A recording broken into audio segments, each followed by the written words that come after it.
This is your turn, where you send me questions and I do my best to answer them. And it's always the simple questions that cause the most headaches for me.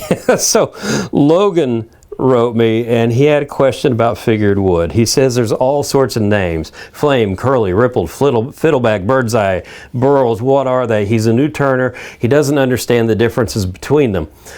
That's a big subject, and I'm going to do the best I can to touch on it, but you could spend hours talking about this. What we'll start with first is I got a veneer kit, which is really helpful. So this is just flat cut wood. You can see the grain pattern, nothing really interesting, nothing that cool.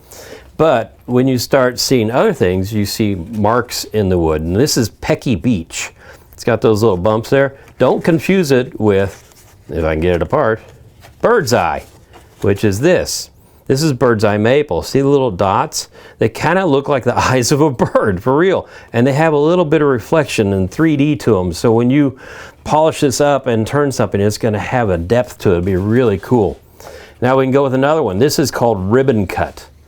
This is sapele, and this has been fumed, so they darken the wood. But you can see how it's got this ripple up and down, back and forth. All of these different effects are caused by the grains of the wood going a little crazy, and so you're seeing a combination, like on this curly maple.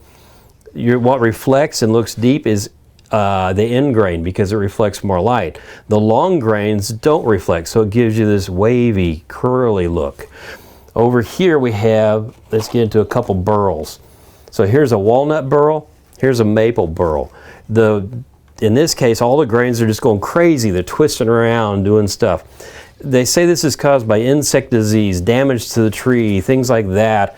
But when you get into it, it's just some really beautiful stuff. It just is amazing. Everyone's different. And when you see them in real life, they're pretty doggone ugly. So whoever thought to cut this off a tree the first time and then find something beautiful in it, they were a genius. Now I got a little weird one over here. This one's called waterfall. But you can just imagine the water running down. It's like a burl, but it has a pattern that looks a little bit different than most. Now, one thing I don't have an example up here is a flame, and the flame comes from a crotch.